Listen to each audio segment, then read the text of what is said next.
Greetings, this is Jazz of JazReviews, back as of today with the latest tech from LG, armed with an extremely rich display, excellent camera, and a multitude of features. This is my review for what is LG's brand new mobile flagship, the LG G4. So over the space of just under 2 weeks, I had the chance of testing out all the G4 has to offer, and I've got to say this is one interesting little phone. And I say little. Straight off the bat, you'll notice a huge 5.5-inch Quad HD LCD display. LG have opted for a quantum IPS display tech that almost unnecessarily captures all-out cinema quality images. A 2560x1 440 resolution at a pixel density of 538 per inch. This is where the smartphone flagships are headed for, far outshining 1080p setups like the iPhone 6 Plus. Colours are beautifully vibrant with impressive deep blacks and all-round great saturation. It reaches out and grabs you and pulls you right in for what is an excellent viewing experience for movies. Now you could say its main rival achieves a greater brightness with Samsung's AMO LED tech, but the G4 is still clearly visible in direct sunlight. The automatic brightness sensor will adjust the screen based upon your surrounding lighting. It didn't always get it right for me, but it's cool that it's in there. Though it was somewhat of a stupid decision to place the phone's loud and crisp speaker in the rear end of the phone. You'll often end up covering it, and it would just simply be better for any viewing experience if it was on the front. But as you double tap into the phone, you can of course resize, rearrange all your apps and alter their icons. You can also customize the animations between screens, mix up your buttons at the bottom there, as well as customize your lock screen.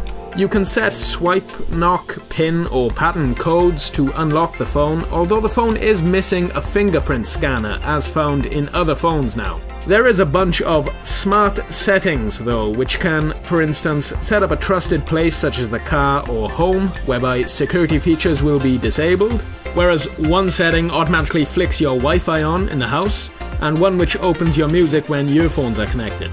LG's Smart Bulletin will also integrate features like music and calendar, along with tips on the weather, battery consumption, or how much memory an app is taking up. In short, there's a lot of settings to play around with, and it's fully customizable to your needs as a part of Android's 5.1 Lollipop UI. The G4 also takes from Samsung's dual window functionality to line up an app like YouTube with that of Twitter, for instance, for real multitasking. It works, and thanks to 3 GB of RAM and a Snapdragon 808 6-core processor, the phone is blazingly fast. I came across absolutely no lag or stuttering. It's not the fastest processor out there, but ultimately it doesn't need to be now. There has been some great optimization work with Qualcomm to ensure LG's software is lightning fast. LG's main rival is indeed the Samsung S6, which I didn't get a great deal of time to play around with, but I did get one day to familiarize myself with it. And I think a comparison of the two is warranted when you're in the market for one of these. So onto the design of the G4. There is no doubt that the aesthetics and general feel of the device will divide potential buyers. My first reaction was overwhelmingly great in terms of display, but started to falter when I realized it was a little more awkward against the S6 to hold and control the phone one-handed. But there's certainly bigger phones out there, and once you get used to it, you'll realize that the LG have achieved a balance between ergonomics and a great display. You can still resize the LG's keyboard too. Now, as you may be able to see, there is a subtle curve to the phone that helps it fit quite well to the contour of your face,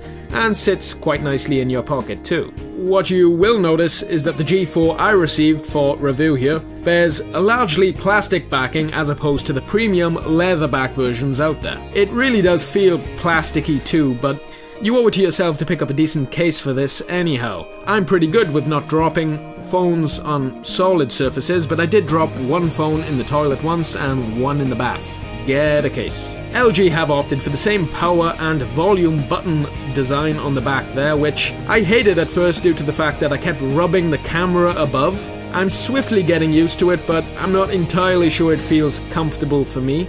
I may change my mind. But I do appreciate the very clean, button-free side and bezeled look, which I think looks superior to the S6 as a phone overall. Here's where the LG really scores some points though. a removable battery, and SD card slot. Whereas the Samsung is locked away, albeit behind a premium glass backing, but nevertheless, the ability to increase memory and such is a big pro to me. Its 3000 mAh battery is pretty good for such a large phone, and holds up a little bit better than its G3 predecessor with great standby saving, but it should last the whole day with non-stop music, calls, text messages, and a fair amount of video streaming high def.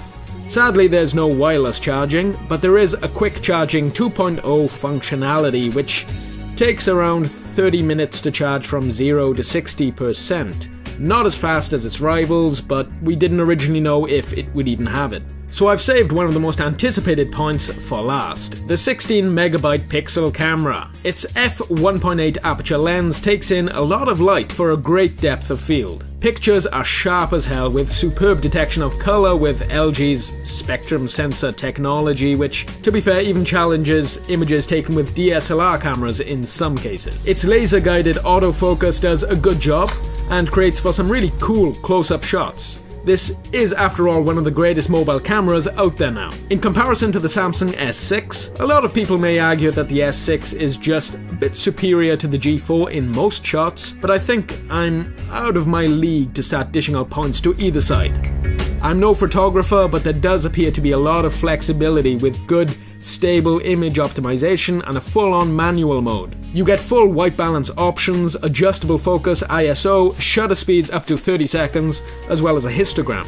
You can also capture and save to JPEG and a raw, uncompressed DNG format at the same time. But the full auto mode will be more than fine in most cases, creating for some really beautiful shots, in addition to a decent panorama mode. The G4 also features an 8 megabit pixel, good and solid front camera to take those basic self shots, activated by a simple hand gesture or cheese. You can also combine both cameras under dual photo mode. Its video isn't as good as the S6 and lacks the advanced manual options and a continuous autofocus, but it is certainly better than the HTC M9 and G3. Video can look a bit robotic and shaky when taken on the move, but otherwise it does look great when captured at 4K resolution and a maximum of 30 frames per second, or if you would prefer to reach 60 frames, you can still capture at 1080p 60 FPS. Overall, the LG G4 is a powerful piece of hardware, and should you ever wish to call someone with it, both mic and speaker quality are great with noise suppression and voice clarity to make things a little clearer for both parties at each end of the phone. This phone wins a lot of points for its 5.5-inch rich and vibrant Quad HD display, beautiful camera and removable back cover. My time with the phone was very, very positive. And within regards to the competition, I think the G4 is right up there with the Samsung S6, two of the best phones available right now. If you're looking to buy into the world of flagship Android phones, I think the G4 is a great choice, but naturally the latest smartphones are extremely expensive. Depending on whatever contract you get, or if you're looking for a SIM-free purchase, it's a big decision, and obviously you have to do your research as different people look for different things. But this has been Jazz of JazReviews, with my review for LG's latest mobile flagship, the G4. If you enjoy these kind of reviews, or tech reviews from me, please do let me know in the comments below. Otherwise, check into the channel every so often for new game reviews and videos. Better still, click the subscribe button. But until next time, thanks for watching, and I'll see you in the comments.